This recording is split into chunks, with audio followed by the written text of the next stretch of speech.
Never forget that. Oh, wait, what does it say? 4 gigabytes, so I think it's almost full. No, it can't be. That's like almost 20 gig. It says something about 4 gigabytes. It says, and to provide object of public ridicule. Some of the figures on the poles constitute symbolic reminders of quarrels, murders, debts, and other unpleasant occurrences about which the Indians prefer to remain silent. The most widely known tales, like those of the exploits of Raven and of cats who married the bear woman, are familiar to almost every native in the area.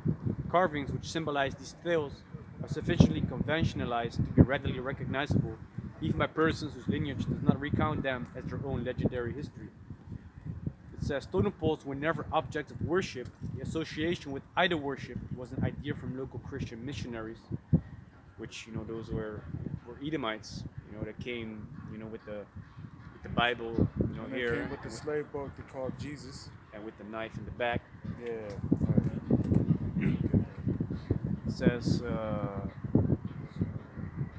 the same assumption was made by very early European explorers, but later explorers such as Jean-François de la Perouse noted that totem poles were never treated reverently.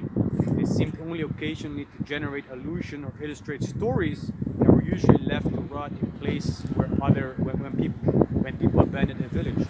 Because once these totem poles were erected, they had a life of about 100 years. You see, because it's still the elements that those trees are dealing with. You see. So we know that wood is able to rot, especially when it's cut down, man. It's going to deteriorate. It says the vertical order of the images is widely believed to be a significant representation of importance. So they say that there's a certain order in which the importance of the things portrayed in there has a certain is relevant.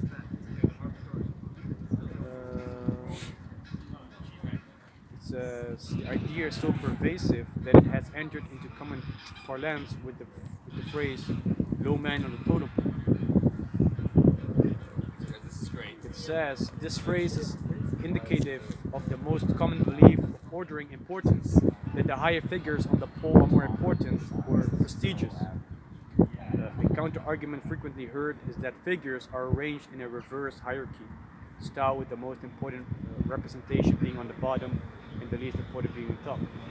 So there's a kind of there's also information on there that says that there's not really a order that dictates the importance of the symbols on there. So right now it's a little bit of confusion. Yeah. So on the one side they say there is a order of importance, but on other places they say it's not. It says, actually, there have never been any restrictions on vertical order. Many poles have significant figures on the top, others on the bottom, and some in the middle. You see? But there's not a strict rule concerning that. Other poles have no vertical arrangement at all, consisting of a lone figure, top, and undecorated column. Yeah, that basically was it. That. I have a couple of presets. This is concerning totem pole and the images that may be portrayed on it, that the depiction itself is worshipped. For instance, the eagle is worshipped, or the wolf, etc. This is Romans chapter 1. Let's see, what is it? Verse 25. Who changed the truth of the Most High into a lie and worshipped and served the creature more than the Creator, who is blessed forever. Amen. Yeah. So that's right there, man. Our people, they were making things out of the hands of creatures upon this earth. As you see behind us, this totem pole. On the top is a bird. I think it's an eagle. It could be an eagle, and an eagle was being worshipped. Different animals were being worshipped, okay, perverting the truth into something that you should not do. There's only one power upon this earth, and his name is Yahawah, that we should worship. Okay? Yahawah Bahasham Rawchaa. And our people who worship things, that were on the land, in the water, in the sky, this bird, right? Rather than the creator. They were worshiping creatures rather than the creator. All right? Which is off, man. And the Heavenly Father is a jealous power. Okay? Because the whole duty of man is to do what? To worship the Heavenly Father, man. I have a bit of information. It says Zulatry, or animal worship, was a popular tradition in the Native American culture. You see? So these totem poles were being worshipped as well, man. Well, not necessarily the poles, but the animals. The animals. On them. Yeah, but the pole with the animals on it, of course they're going to worship. Yeah, indirectly, yeah. Or directly. Because, one has the animal that's the most on top is considered, the highest, or the one in the middle. So what is it?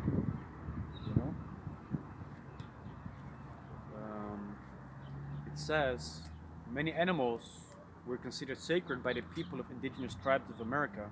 When animals are revered as a god or deity, they hold great spiritual significance and represent many religious beliefs. Also, a couple of examples. The white buffalo. A white buffalo or a white bison is an extremely rare animal regarded as sacred or spiritually significant by several Native American religions. Prayers and other religious rituals are often performed by people. These white buffaloes occur only in every 10 million births, which is a albino, basically. Albino buffalo. And they made a movie about it. This white Edomite, were hunting this white buffalo. And this buffalo was extremely dangerous, which bison really are dangerous. I saw one guy, he got flipped in the air 20 feet into the air, hit a tree and shit. But as you see right here, they're worshiping a rare animal. An animal that's rarely seen, which is a white buffalo. You don't see that. It's not normal. Okay? This is the wolf. The Native Americans worshipped the wolf as a god and regarded it as a symbol of courage, strength, direction, family, loyalty, endurance, success at hunting, and intelligence. Yep. The eagle. That was in my mind. Also they say the wolf is a very wise animal. It says the eagle. Eagle is highly admired by the people of Native America. It is a symbol of valor, freedom to achieve dreams, vision, and healing power. As a matter of fact, owning eagle feathers is a subject of honor among Native American culture. In order to wear them as a headdress, a person has to earn it by doing a courageous act. And the chiefs, they used to wear those headdresses, right? Mm-hmm. And I just took a picture of that as well. Yeah, and it's said that the more eagle feathers it has, the more basically more important, but also more courageous that person was. And also the chief would normally wear that. The elder, he would have the most the feathers as well. But he wouldn't necessarily wear it on a daily basis, but more like in ritual. Ceremonies and ceremonies and things like that, which was going heavily into what? Rituals. Heavily into what? Idolatry. And at the last one, for healing power, right? Two more. I have the deer. That's the point where he also read earlier in this lesson concerning the supernatural. When they said the eagle has healing powers, what do? They worship the eagle for what? To be healed. They would use different herbs and things like that, and using different incense and stuff like that, and they would pray to these idols, man. Okay, these different deities. Bye, Joe. Yeah, man. Have a good day. The deer. Native American tribes considered deer as a messenger, totem, and animal power. The deer is a symbol of intuition, sensitivity, gentleness, and fertility. The Wixatari, or Huicholes, who inhabited central Mexico, believes that it helped them in translating language for gods among men. It says the bear in Native American culture and zodiac signs, the bear symbolizes pragmatism, level-headedness, modesty, generosity, patience, unpredictability, power, protection, and methodical nature as a Native American symbol. It is as free in spirit as the great wind. And the bear is unpredictable. You know, the bears that come around, they're not looking to eat you or nothing. You know, they'll be around, sniffing, see who you are, and then go on their day. Sometimes they come in and they tear your asses up. But you see that they go heavily into these creatures rather than actually worship the true power that created all these things. I have a couple of scriptures. Good. And, you know, and that's I'm going to go into how Esau came because he knew about it, right? Because the Most High sent them to get jacked up. Why? Because they were still doing the same wicked shit, man. Still doing the same wicked shit. Okay? I'm gonna grab it. I'm gonna put that on deck. I have two other presets.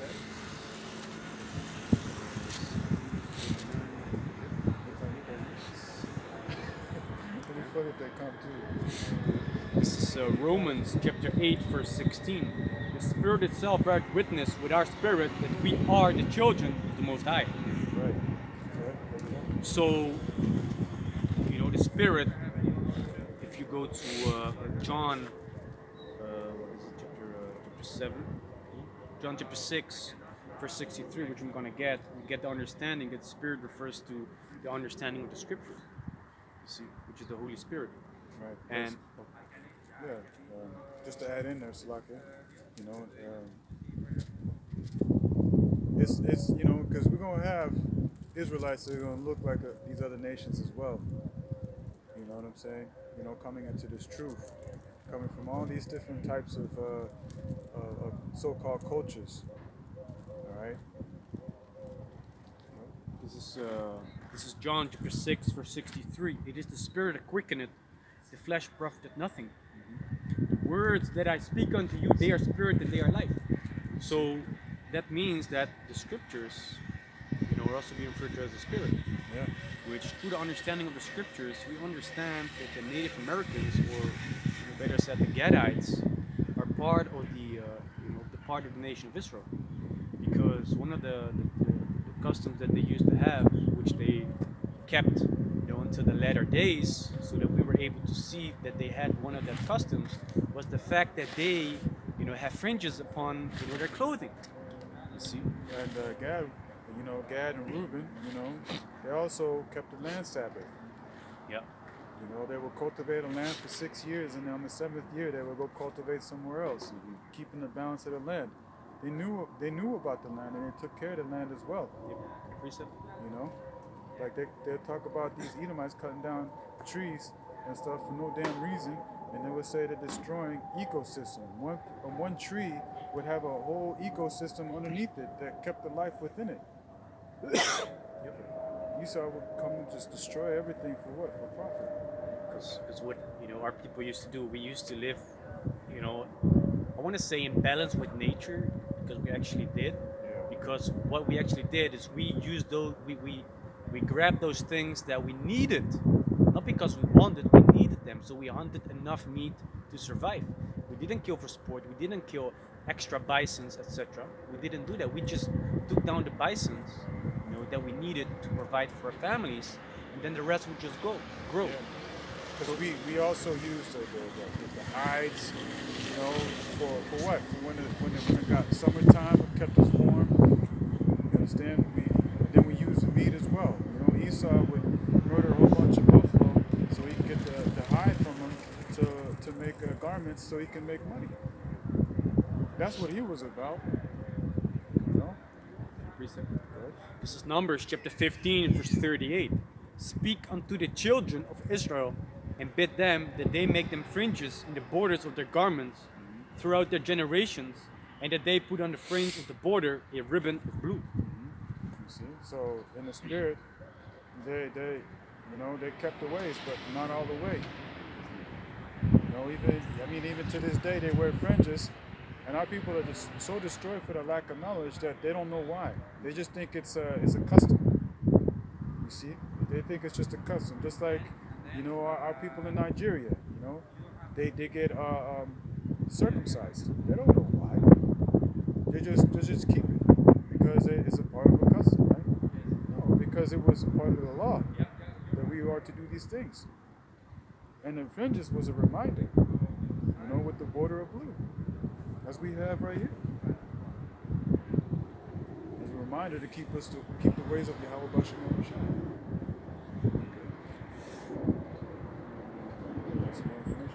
Yeah, because we also have the Las Lunas stone, which that's a stone that's found in New Mexico, which is one of the states in America. And if you look up what's on that stone, it's actually Hebrew. Assyrian. Yeah. And you also have the pyramid in Mexico, which also had Assyrian Hebrew as well. Right? It says the reported 1880s date of discovery is important to those who believe that the stone is pre-Columbian. Which, if I'm correct, that's prior to the so-called discovery of Christopher Columbus, discovering America. It says, however, the Paleo-Hebrew script, which is closely related to the Phoenician script, was known to scholars by at least 1870, thus not precluding the possibility of a modern hoax. So this stone shows you that the people that were already there prior to the discovery of these Edomites going to America, it shows you that they had a history that goes back to basically to the Middle East, where the known world prior to the discovery of America, that they had a history that contained Hebrew. You see, and a little bit more information, because one of the chiefs of the Nez Perce Native Indian tribe, he had a cuneiform, which is a tablet, and it was written in Assyrian. And it says, in 1877, Chief Joseph, leader of the Nez Perce Native Indian tribe, revealed his ancient artifact to General Nelson A. Miles. It was a pendant, a 1-inch square clay tablet with Assyrian writing. Chief Joseph said the tablet had been passed down in his family for many generations. So where did he acquire that? Or how did he acquire that? Or where did it come from? Of course, it came from the Middle East, because the history of our people, started there. It started in the Middle East. But through understanding the scriptures, we also understand that the time came that when we transgressed, the northern kingdom was kicked out of the land and eventually, came to America. And because it was passed down, from generation upon a generation, he had it with him, you see. But it goes back all the way, to the time of the Assyrian captivity, man. That shows you that those people, who they say are Native Americans and Aztecs and etc., they are Israelites, man. Yeah. And that's why we need to go back to the scriptures, man. Because when you go back to the scriptures, and you line up history, you start putting the dots together, you see how it lines up perfectly with prophecy that happened. These things that are written in the scriptures actually happened. The Bible covers everything, every aspect of life, and how to conduct your daily life, man. There's also this video that you can find on YouTube, and it's called Native American Ambassadors to Israel. And in that video, they talk about how there are great similarities between the customs of the Native Americans, which are the Gadites and the Reubenites. It shows you that they had very great similarities between them and those Amalekites that claim to be because they stole our customs. Yeah. These Amalekites which in their land, they so-called try to keep the customs. They say similarity. But, hey, put the link in below. The brother's gonna put the link in below in the video. You can check it out. It's a 10-minute video. Yeah. So then it'll be much easier because we got a lot of wind and stuff going on, and see the video will be kind of difficult. I'll show the picture of the Chief Joseph. Show that. Let me put up the. So this is the tablet. You see, you can find this information on Google yourself as well. But all these things together really show you that hey, those tribes, you know, in America, those people that, you know, were there before the discovery of, you know, Columbus, are our people, man. And you know, they say the lost tribes, but they knew who they are and they discovered them. So how are they lost? Even to this day, they say they lost the 10 lost tribes. We don't know who they are. Motherfucker, you know, you lying piece of shit. You know, man. Because you went over there, raped, robbed, and murdered, as you usually do, and you perverted everything that you touched, man. So we're gonna go into the fact, not the fact, but we're gonna go into how they got messed up, man, because of the wickedness that they were doing on over there, man. They were doing child sacrifices and stuff like that. All kinds of manner of wickedness. And the Most High sent these damn devils, which is a prophecy also that's going to happen here. You know, that God is going to overcome. You know, that's also going to take place. But you go in Genesis chapter 49 and read that, and I'm going to grab Psalms 55 and then we'll close it. This is Genesis chapter 49. I'm going to start at verse 1. And Jacob called unto his sons and said, gather yourselves together, that I may tell you that which shall befall you in the last days. You see, the last days. So the father, which was Jacob, his name was changed to Israel. He told the children to gather together. Yeah, so luck that fucking devils. You know, they're having their fun right now in the balcony trying to mock us, but you know, hey, soon. Go ahead. You do again? Oh no. So Israel, he gathered his 12 sons, and he said, "Gather ye together and round about," and he was going to prophesy unto them of what's going to happen in the future. Yeah, in the latter days. In the latter days, which is what we're in right now. Right. This is jumping down to Genesis chapter 49, verse 19. Gad, a troop shall overcome him, but he shall overcome at the last. See? So read it again slowly. This is Genesis chapter 49, verse 19. Gad, a troop shall overcome him, but he shall overcome at the last. So a troop shall overcome him. And when did that happen? When these devils, these conquistadors went over there. Grab me cavalry. Yeah. Grab me Genesis chapter 55 and start on verse 55. Psalms 55 and 20 and 21. Yeah. Because the cavalry, you know, they were the ones that if you look at the child's movie Spirit, which was very funny. It was one of my favorite movies back as a child. Back in the day. Yeah. Because I loved horses, and I don't know, man. Maybe it's a spirit that I cling on to it, but that also shows you that the cavalry came and basically, did their thing, man. Rape, rob, and murders. Trying to take down Gad, which eventually also they succeeded at. This is Psalms chapter 55.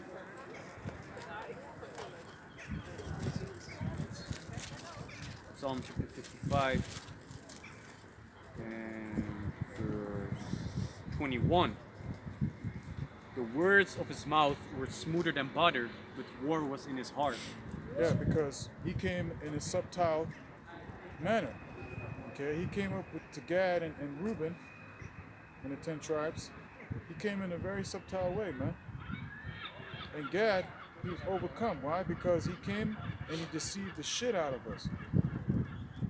You know, he came in.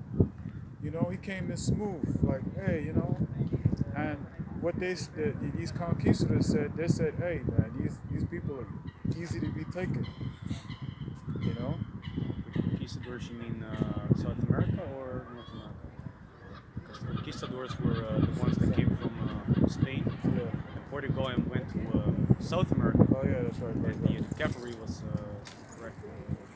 Yeah. It's English, if I'm correct. Yeah. Yeah, right. You get it mixed up. You need to go back into it.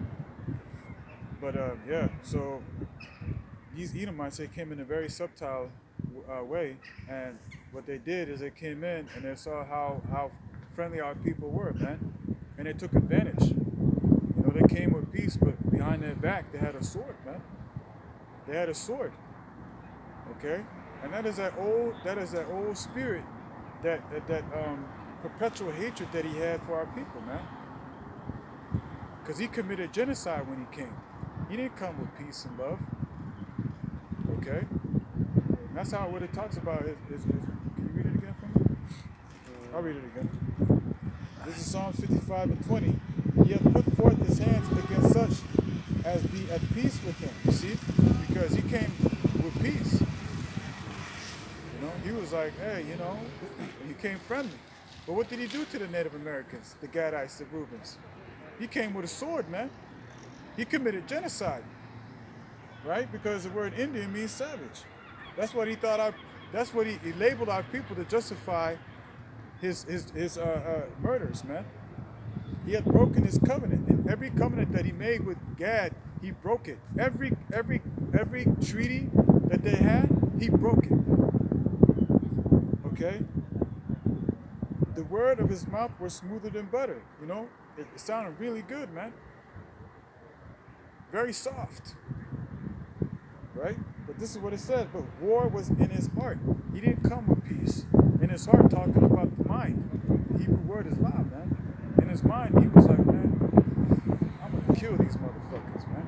I'm going to murder them. I'm going to rape them. I'm going to do all kinds of atrocities to them. That's what he had in his heart. It says, his words were softer than oil, you know, very, very pleasant to hear. Yet were they drawn swords. Okay? He came with the cavalry, he came with, you know, and the guerrilla warfare, he learned that from Reuben. Okay? Because what these cavalry would do, they would come in and they'd be marching like some fucking squares, you know, bright red, you know, in a formation. What Reuben did is they ambushed their asses and shit. Came with confusing noise and stuff, you know, and would wipe them out. And the thing is, these Edomites, they hate you to this day. In Disney, they had these high school cheerleaders chanting, "Scalp them, Indians, scalp them." In Disney, Walt Disney. So they still have that perpetual hatred for you Gadites, man, and you Reubenites. Okay? You see? To this day.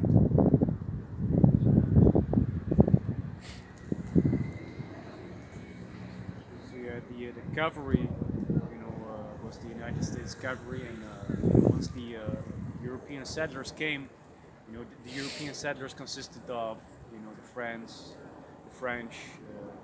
the English, you know, and many more. Let me name a couple of them concerning the American Indian Wars, which was the war between the First Nations, as they say, but refers to the Gadites, the Reubenites, the so-called Indian tribes, and was fought between them and the European governments and colonists in North America, and that consisted of British Empire, United Kingdom, Kingdom of England, Kingdom of Scotland, British Empire, New England colonies.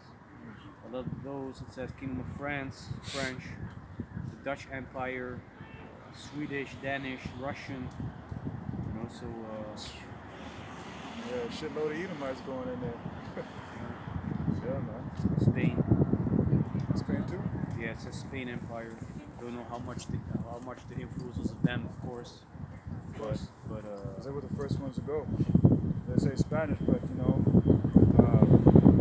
that guy Christopher Colon, whatever his name is, which is Amalekite, you know, he was kicked out of land Spain before he went over to South America. All right, he was chilling in that boat outside of Spain. So eventually, you see that our Father Jacob, whose name was changed to Israel, he already prophesied what would happen, to Gad.